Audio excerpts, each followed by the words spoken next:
Hello everyone.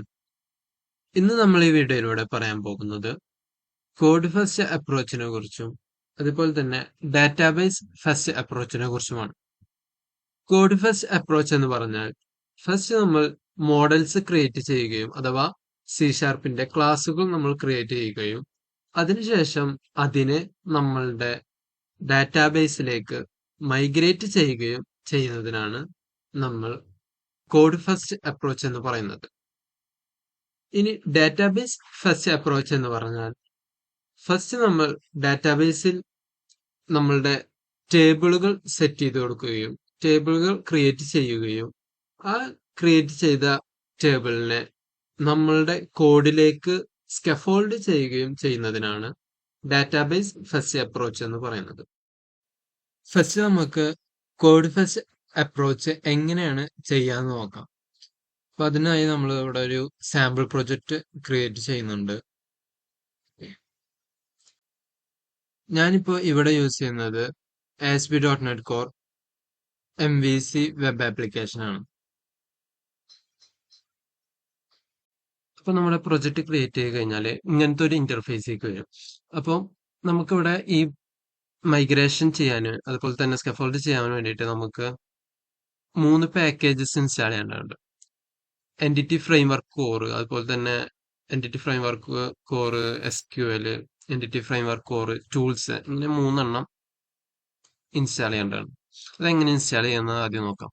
അപ്പോൾ അതിന് install ചെയ്യാൻ വേണ്ടി ടൂൾസിൽ പോയിട്ട് നെഗറ്റ് പാക്കേജ് മാനേജറിൽ manage NuGet package for solution എന്നുള്ളത് സെലക്ട് ചെയ്യാം. അതിൽ ബ്രൗസിൽ എടുത്തതിന് ശേഷം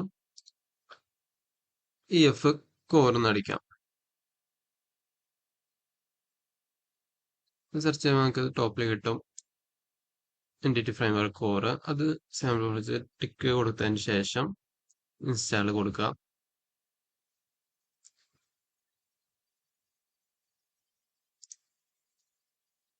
അതിനുശേഷം നമുക്ക് വേണ്ടത് EF SQL സെർവർ ആണ്.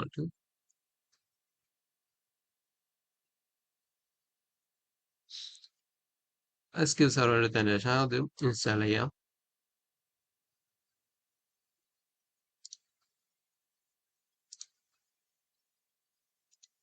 പിന്നെ നമുക്ക് വേണ്ടത് EF ടൂൾസ് എന്ന് പറഞ്ഞിട്ടുള്ള പാക്കേജാണ്. അതും ഇൻസ്റ്റാൾ കൊടുത്തതിന് ശേഷം എല്ലാം അപ്ലൈ കൊടുക്കട്ടോ.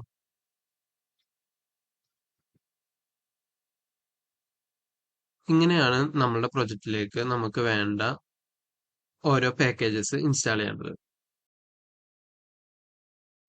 നെക്സ്റ്റ് നമുക്ക് നമ്മുടെ പ്രൊജക്റ്റിലേക്ക് ഡാറ്റാബേസിനെ കണക്ട് ചെയ്ത് കൊടുക്കാം.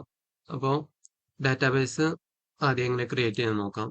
നമ്മുടെ ഡാറ്റാബേസ് എടുത്ത് ഞാനൊരു ന്യൂ ക്വറി എടുത്തിട്ടുണ്ട് ഇവിടെ. അതിൽ ക്രിയേറ്റ് ഡാറ്റാബേസ്, നമ്മുടെ ഡാറ്റാബേസിന്റെ നെയിം കൊടുക്കാം. അതിനുശേഷം നമുക്ക് ഈ ലൈന് എക്സിക്യൂട്ട് ചെയ്യാം. നെക്സ്റ്റ് നമ്മുടെ വിഷ്വൽ സ്റ്റുഡിയോയിൽ വന്നിട്ട് ടോപ്പിലുള്ള വ്യൂ സെലക്ട് ചെയ്യാം.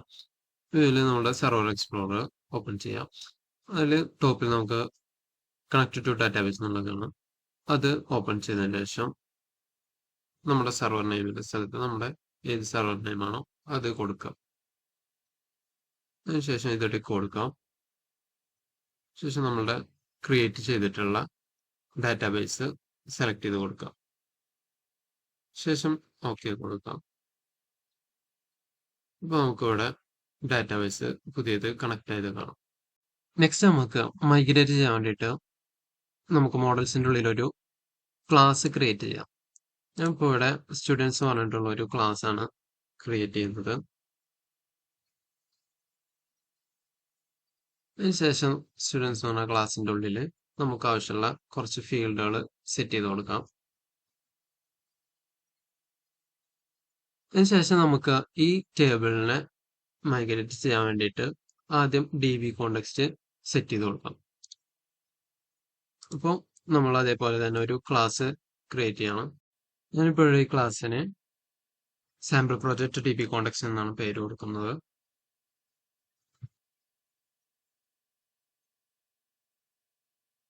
അതിനുശേഷം നമുക്ക് ഈ DB കോണ്ടക്സിനെ നമുക്ക് ഇവിടെ ഇൻഹെറിറ്റ് ചെയ്യണം. DB കോണ്ടക്സ് എടുക്കാം. DB കോണ്ടക്സിന്റെ നെയിം സ്പേസ് യൂസ് ചെയ്യാം. അതിനുശേഷം നമുക്ക് നമ്മുടെ ഇപ്പൊ ക്രിയേറ്റ് ചെയ്തിട്ടുള്ള സ്റ്റുഡൻസ് എന്ന് പറഞ്ഞിട്ടുള്ള ആ ക്ലാസ്സിനെ നമുക്ക് ഡാറ്റാബേസിലേക്ക് കൊടുക്കണം. അപ്പൊ അതിന് വേണ്ടിയിട്ട് നമ്മൾ ആദ്യം പബ്ലിക് DB സെറ്റ് എന്ന് യൂസ് ചെയ്തിട്ട് നമ്മളുടെ ക്ലാസ്സിനെ സെറ്റ് ചെയ്ത് കൊടുക്കണം ആദ്യം.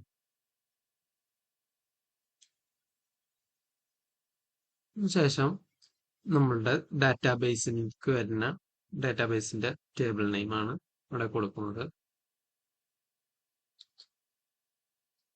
ഇതിനുശേഷം നമുക്ക് നമ്മുടെ ഡാറ്റാബേസിന്റെ കണക്ഷൻ സ്ട്രിംഗ് ഇവിടെ SQL സെർവർ യൂസ് എന്ന് പറഞ്ഞിട്ട് യൂസ് SQL സെർവർ എന്ന് പറഞ്ഞിട്ട് അതിനെ സെറ്റ് ചെയ്ത് കൊടുക്കണം. അപ്പൊ അതെങ്ങനെ ചെയ്യാൻ നോക്കാം.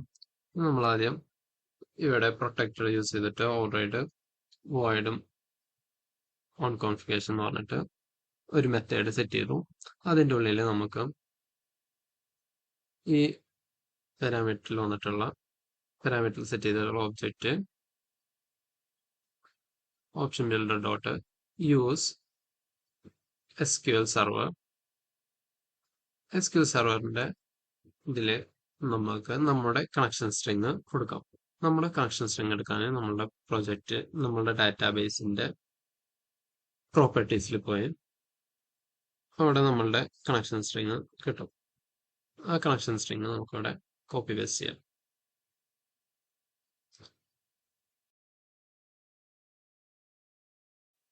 നെക്സ്റ്റ് ഇനി നമുക്ക് മൈഗ്രേഷൻ ചെയ്യാം. മൈഗ്രേഷൻ ചെയ്യുന്നതിന് മുമ്പ് നമുക്ക് ഇവിടെ ടേബിൾസ് നമ്മുടെ ഡാറ്റാബേസിലുള്ള ടേബിൾ കാണാം. ആ ടേബിൾസിൻ്റെ ഉള്ളിൽ ഇപ്പോൾ ഒന്നുമില്ല, ഒരൊറ്റ ടേബിളും ഇല്ല. ഇനി നമുക്ക് മൈഗ്രേഷൻ ചെയ്യുന്നത് എങ്ങനെ നോക്കാം. അപ്പോൾ മൈഗ്രേഷൻ ചെയ്യാൻ വേണ്ടി നമ്മളുടെ ടൂൾസിൻ്റെ ഉള്ളിൽ negate package manager console open ചെയ്യാം. അതിൻ്റെ ഉള്ളിൽ നമ്മൾ ആഡ് മൈഗ്രേഷൻ എന്ന് കൊടുക്കാം. ആഡ് മൈഗ്രേഷൻ എന്ന് കൊടുത്തതിന് ശേഷം നമുക്ക് മൈഗ്രേഷന്റെ നെയിം അവിടെ കൊടുക്കേണ്ടതുണ്ട്. അപ്പോൾ മൈഗ്രേഷൻ നെയിം കൊടുക്കാം. ദെൻ എൻ്റർ കൊടുക്കാം.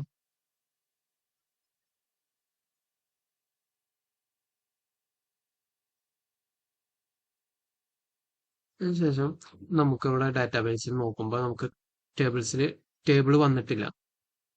അപ്പോൾ ആ ടേബിളിൽ നമുക്ക് കിട്ടണമെങ്കിൽ നമ്മൾ അപ്ഡേറ്റ് ഡാറ്റാബേസ് എന്ന് കൊടുക്കണം.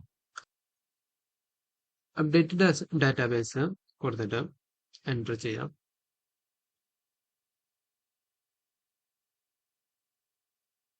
ഇനി നമുക്ക് നമ്മുടെ ഡാറ്റാബേസ് ഒന്ന് റീഫ്രഷ് ചെയ്താൽ നമുക്കിവിടെ നമ്മുടെ സ്റ്റുഡൻറ് എന്ന് പറഞ്ഞിട്ടുള്ള നമ്മുടെ ക്ലാസ്സിൽ ക്രിയേറ്റ് ചെയ്തിട്ടുണ്ടായിരുന്ന ആ ടേബിൾ നമുക്കിവിടെ ഡാറ്റാബേസിൽ ക്രിയേറ്റ് ആയത് നമുക്കിവിടെ കാണാൻ കഴിയും. ഇങ്ങനെയാണ് മൈഗ്രേഷൻ ചെയ്യുന്നത്. നെക്സ്റ്റിന് ഡാറ്റാബേസ് ഫസ്റ്റ് അപ്രോച്ച് എങ്ങനെയാണ് ചെയ്യാൻ നോക്കാം. അതിന് വേണ്ടിയിട്ട് നമുക്ക് ഇവിടെ സ്കാഫോൾഡ് ചെയ്യാണ് വേണ്ടത്. അപ്പോൾ നമുക്ക് ഡാറ്റാബേസിൽ പോയിട്ട് ആദ്യം ടേബിൾ ക്രിയേറ്റ് ചെയ്യാം. അപ്പോൾ ഡാറ്റാബേസ് ഓപ്പൺ ചെയ്തു. ഡാറ്റാബേസിൽ create database sample project DB എന്ന് പറഞ്ഞിട്ട് ഒരെണ്ണം ക്രിയേറ്റ് ചെയ്യണം. അത് ക്രിയേറ്റ് ചെയ്തതിന് ശേഷം ആ ഡാറ്റാബേസ് യൂസ് ചെയ്യാം. അതിനുശേഷം ആ ഡാറ്റാബേസിൻ്റെ ഉള്ളിൽ ക്രിയേറ്റ് ടേബിൾ എന്ന് പറഞ്ഞിട്ട് ടീച്ചേഴ്സ് എന്ന് പറഞ്ഞ ടേബിളാണ് ക്രിയേറ്റ് ചെയ്യുന്നത്.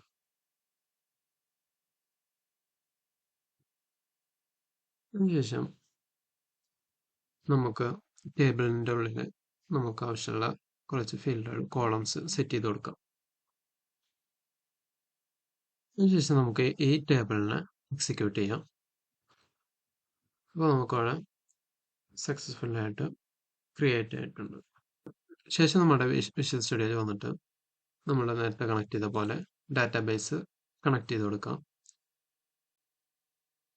ശേഷം നോക്കുമ്പോൾ നമുക്കിവിടെ ടീച്ചേഴ്സ് എന്ന് പറഞ്ഞിട്ടുള്ള ടേബിള് ഇവിടെ കാണാൻ കഴിയും. ഇനി നമുക്ക് സ്കഫോൾഡ് ചെയ്യാം. സ്കഫോൾഡ് ചെയ്യുന്നതിന് മുമ്പ് നമ്മൾ നെഗറ്റ് പാക്കേജിൽ പോയിട്ട് ആദ്യം നമ്മുടെ പാക്കേജസ് ഒക്കെ ഇൻസ്റ്റാൾ ചെയ്യണം. അഥവാ നേരത്തെ പറഞ്ഞിട്ടുണ്ടായിരുന്നു 3 പാക്കേജസ്. ഒന്ന് entity framework core, entity framework SQL server, entity framework core tools. ഈ 3 നമ്മൾ ആദ്യം ഇൻസ്റ്റാൾ ചെയ്യണം. അതിനുശേഷം നമുക്ക് സ്കഫോൾഡ് ചെയ്യാം. സ്കഫോൾഡ് ചെയ്യാൻ ടൂൾസിൽ പോയി നെഗറ്റ് പാക്കേജ് മാനേജറിലെ പാക്കേജ് മാനേജർ കൺസോൾ ഓപ്പൺ ചെയ്യാം.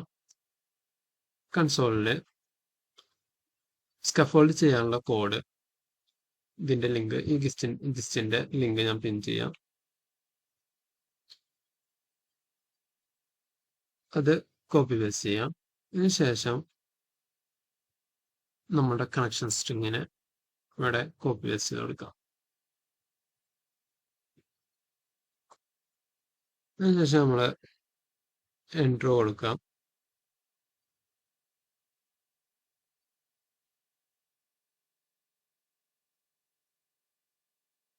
അപ്പൊ നമ്മുടെ സ്കഫോൾഡ് സക്സസ്ഫുൾ ആയിട്ട് ബിൽഡായി വന്നിട്ടുണ്ട്. നമ്മളുടെ മോഡൽസിൽ പോയാൽ ഇവിടെ നമുക്ക് എക്സ്ട്രാ 2 ഇത് ക്രിയേറ്റ് ചെയ്ത് കാണാം. ഒന്ന് സ്കഫോൾഡ് അല്ല, അതിന്റെ DB കോണ്ടെക്സ്റ്റ് ഓട്ടോമാറ്റിക് അവിടെ ജനറേറ്റ് ആയി. അതുപോലെ തന്നെ നമ്മൾ ടീച്ചേഴ്സ് എന്ന് പറഞ്ഞിട്ടുള്ള ടേബിളും നമ്മളിവിടെ ക്രിയേറ്റ് ചെയ്ത ഡാറ്റാബേസിൽ ക്രിയേറ്റ് ചെയ്തിട്ടുണ്ടായിരുന്ന ടേബിളും നമുക്കിവിടെ ഓട്ടോമാറ്റിക്കലി ക്രിയേറ്റ് ആയിട്ട് വന്നിട്ടുണ്ട്. ഇങ്ങനെയാണ് സ്കഫോൾഡ് ചെയ്യുക.